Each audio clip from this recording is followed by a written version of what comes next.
Hi, this is Josh from Expats Everywhere. And this is Kalie. Today we're here to talk about expat life in Helsinki. We've broken it down into 3 parts: moving, living, and working. This is our review preview show.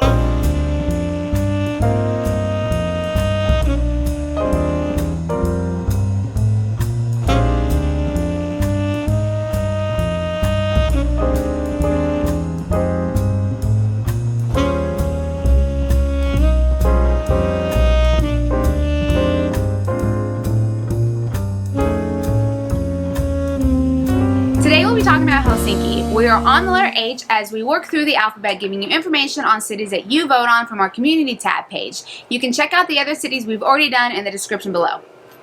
After we talk about Helsinki, we'll give shout outs to a few comments and then update you on what's happening in the world of expats everywhere.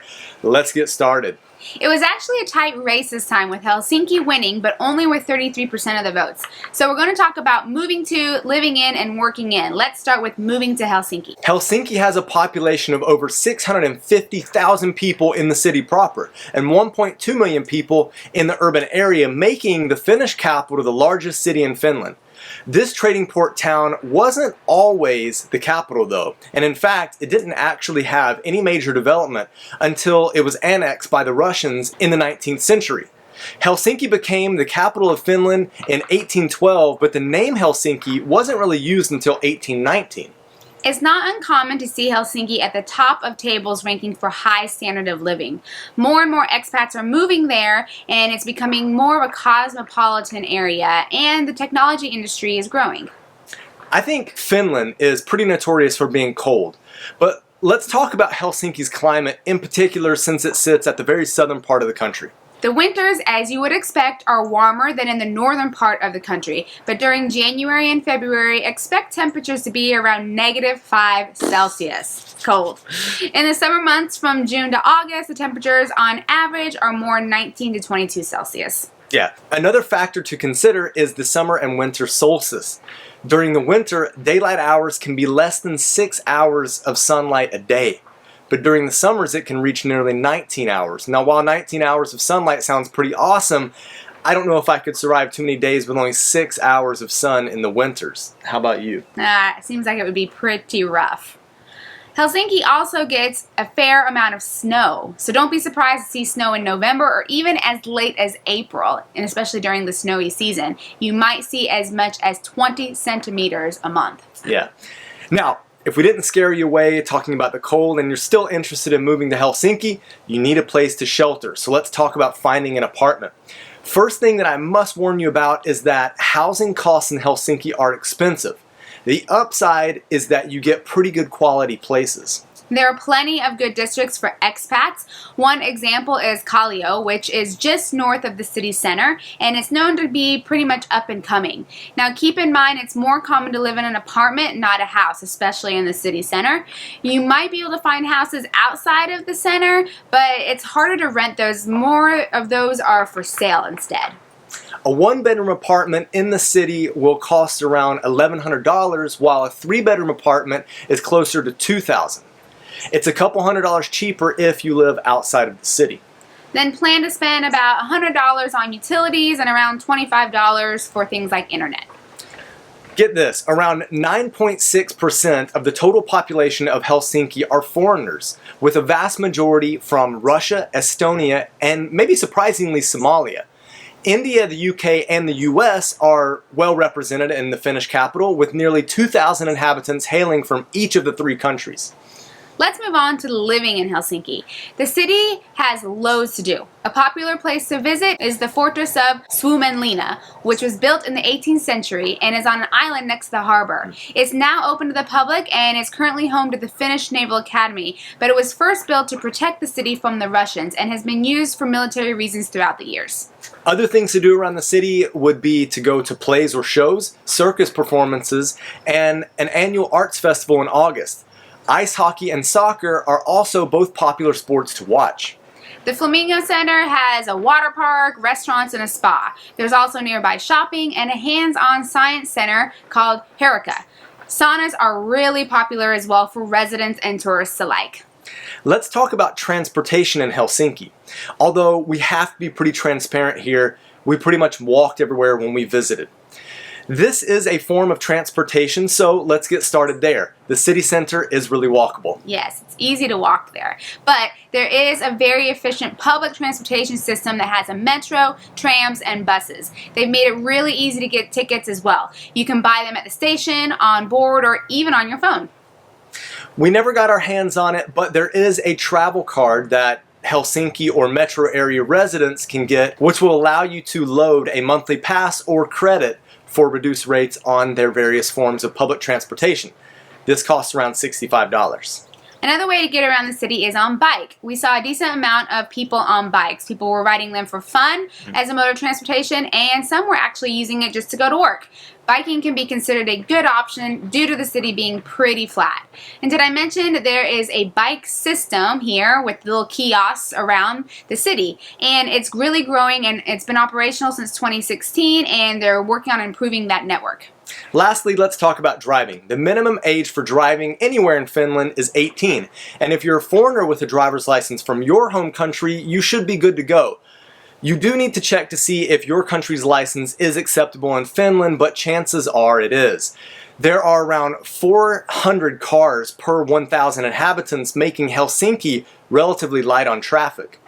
Moving on to education, the education system in Finland is widely praised and said to be one of the most successful systems in the world. Teaching there is highly respected, and schools are well funded. Now, education is free from preschool through university, but remember, this is for the state education system. There are other options, especially for expats, since the schools are in Finnish, which can be difficult if your kids don't speak the language. Alternatively, there are private schools and international schools in a variety of languages. Now, as far as eating out, a meal at an inexpensive restaurant is around $13, so it's kind of pricey. It is pricey, and a 3-course meal for 2 at a mid-range restaurant can cost you around $75. Yeah, so it's not cheap. All right, finally, let's talk about working in Helsinki. If you're an EU citizen or from Norway, Iceland, Liechtenstein, or Switzerland, you can work in Finland for 3 months without a work permit.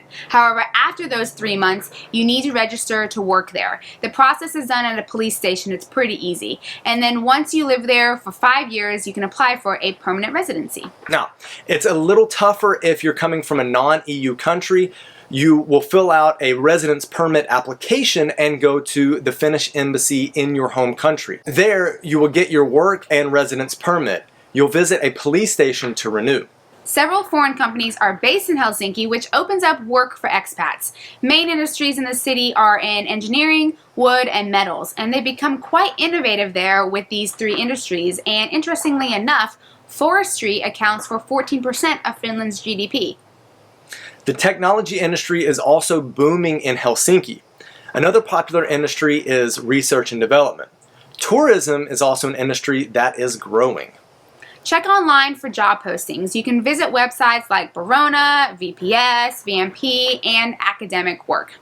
It will help if you speak some Finnish, which is known to be a tough language, but most places are fluent in English there. That's all for Helsinki. Let us know in the comment section below if you're considering moving there or if you're an expat there already. If you're already there, we would love to interview you, so send us an email at expatseverywhere@gmail.com.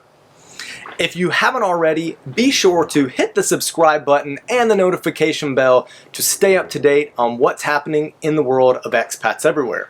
Let's move on to our shout out section. Lisa is an expat in China who has done an interview with us. She has also been giving us updates on how she's been affected by the coronavirus. She commented on one of her updates, giving the name of a journalist and his podcast. So check out her video to get to that podcast to learn more about the virus in China. So thanks for that, Lisa. Also related to COVID-19, Trevor has been giving us updates for the UAE. On his latest video, he asked viewers to comment on where they would be traveling if they weren't stuck in their country. Lori commented, and she said that she'd be heading to Canada, and she likes doing a few things outside with her son. Thanks for the comment, Lori. We hope that we're almost done with this, and then you can get back to being outside. Definitely. Six Figure commented on our vlog about Saudi Arabia. Saudi is changing so much. This is so true. Josh and I used to live there, and recently we vlogged about what it was like moving there and the first 48 hours there. We plan to vlog more about it to tell you guys what it was like from our perspective and how it's continually changing. So thanks for that comment, Six Figure. And then also on that video, ask if we like living there and what are the advantages and disadvantages. We did like it, and there were definitely pros and cons. Again, we plan on putting more videos out about our time there, and we'll answer those questions in more depth. So be on the lookout for those. Yeah, thanks for asking that stuff. And thank you all for the shout outs. Thanks for commenting, guys. Keep it up. Keep it coming in. And hopefully we'll feature you on here. Before we go, we just wanted to give you guys an update on the channel as we review and preview what's been happening with COVID-19. Now, it's obviously been a massive topic worldwide right now, so we've been reaching out to a variety of expats in different countries so you can see how they're being affected. There's definitely a lot of interest here, so we're trying to get you guys the most up-to-date information straight from expats living in these different cities. We want you to be able to see what's going on from their perspectives. We're still going to be doing expat interviews, but we're going to hold off on releasing them until we're able to travel and move abroad a little easier, because right now a lot of people are on pause.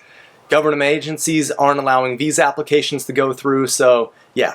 Comment below where you would like to see us interview an expat from, and we'll get to work on that for you. We hope to get moving and travel videos going again soon. That's all for this review preview show. We are now moving on to the letter I, so be sure to head over to our community tab page to vote for the next city. Be safe, everyone. Bye. Bye.